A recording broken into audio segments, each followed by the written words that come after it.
update on Chasen Johnson or Zach Williams? Yeah, Chasen has injury. He'll end up missing the rest of the year, so really disappointed for that.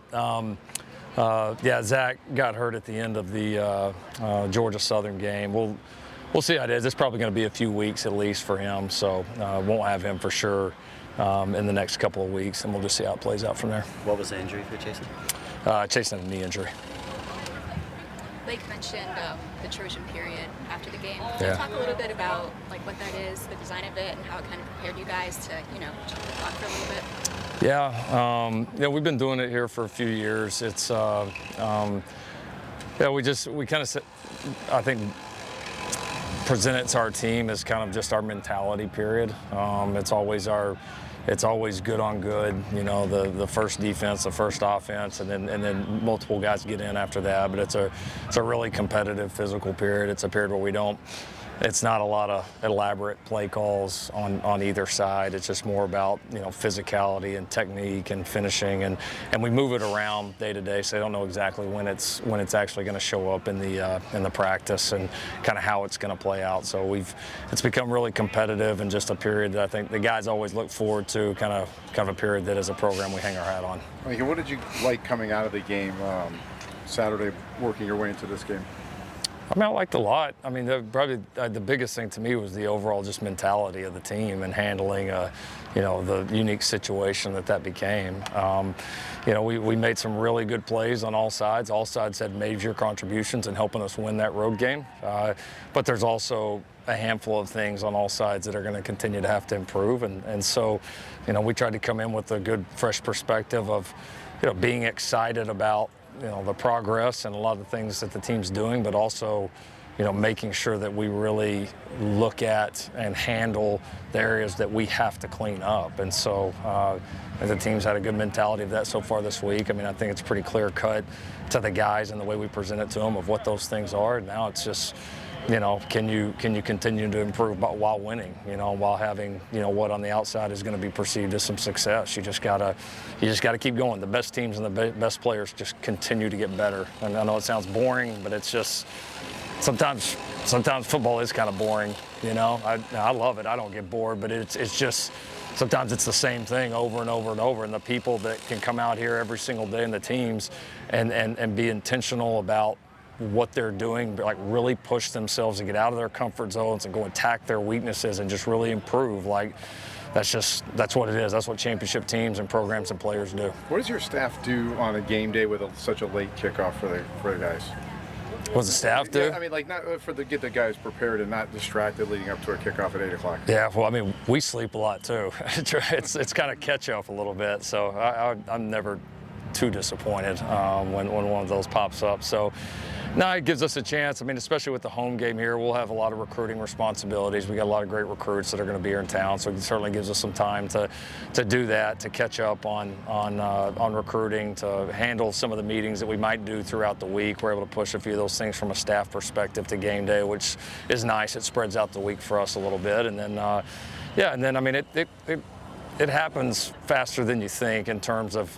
Yeah, the game may be at 8 o'clock. There's a lot of things, in terms of getting the guys ready that have to get done. So, yeah, get another extra hour or two of sleep, and then business as usual. Bishop has 3 picks in 3 weeks. What's he meant to this defense, just the way he's been playing? He's been important, pairing him up there with Kamari and Christian Pierce has been a really good thing for us. Those three have complemented each other well. I think Kamari's role in that. He's wearing some different hats for us right now defensively, and I think his unselfishness and versatility as a player is, I think, really, you talk about a guy just doing what's best for the team right now. It's pretty cool to see. So when your leader and one of your best defensive players is that unselfish, it sets a great tone. And yeah, Bishop has obviously stepped in there, plays. He's made some really aggressive plays on the ball. I'm proud of how much he's trusting our defensive system and coverages, despite it still being kind of early for his time here. What has Tanook done to earn that starting role? On the depth chart, he was a starter, but earned big reps so far as a true freshman who wasn't even a spring enrolled. Yeah, catches like you saw the other night on third down. He's kind of gotten to the point where when we throw it to him and he doesn't catch it, no matter no matter what it looks like while the ball's in the air, it's kind of a surprise. So he goes after the ball with a unique mindset for a freshman. I mean, you talk about a guy that really attacks the ball. He's played physical for us. He's been a really good blocker. He's done a good job picking up our system. He's a very consistent competitor. For a young guy or for any guy, it's pretty impressive the way he goes about his business every single day. So he's an all-ball guy. There's no fluff to this guy. Like he's an edgy, tough competitor, and I think that consistency has helped earn the trust of his teammates and the program up at this point. What does Michigan State look like? Well, I mean, offensively, obviously a lot of it centers around their quarterback, returning guy that they recruited for that system. They run the ball very well. They've got some explosive receivers. Jonathan, the guy's always really challenged you that way. Defensively, I mean, it starts with their ability to stop the run. They've been one of the best run defenses in the country, and have made it life tough on a lot of people since they've been there. So that's really where it starts for them. 3 games in, what have you seen from this tight end room, especially Lake, after them not having scored any touchdowns last time, to get more involved in the passing game? Well, right now there's more of them. They're all better players, and they're all healthy. And so I think just our trust as a program in that room has really grown, and that's been good to see. It's a room that, and we've talked a lot here, it's a room that since the day I got here, we have been like, we have to build there, because we love playing with great tight ends.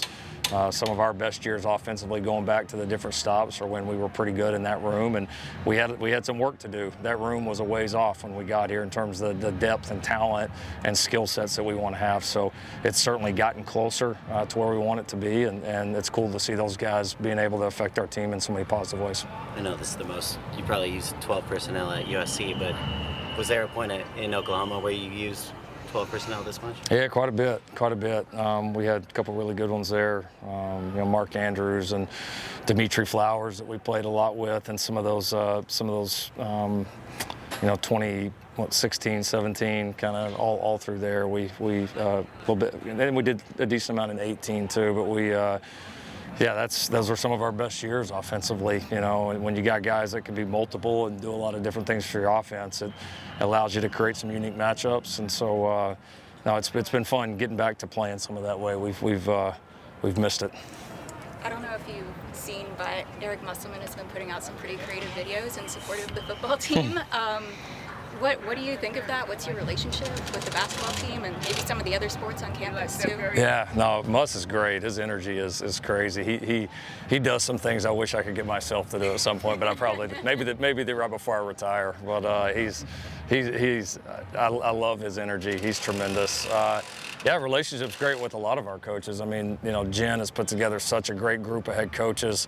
Our head coaches meetings are a lot of fun, learning from those people, building relationships, crossover, whether it's helping each other in recruiting or talking about rev share, talking about how you handle a player or situation. We got so many great coaches that I really respect, and so it's fun to be one of their peers and feel like you're part of that group, and you got a lot of people that you can lean on, and a lot of people that are obviously really, really good at what they do. Let's do one more. How do you feel Marcellus did stepping in this?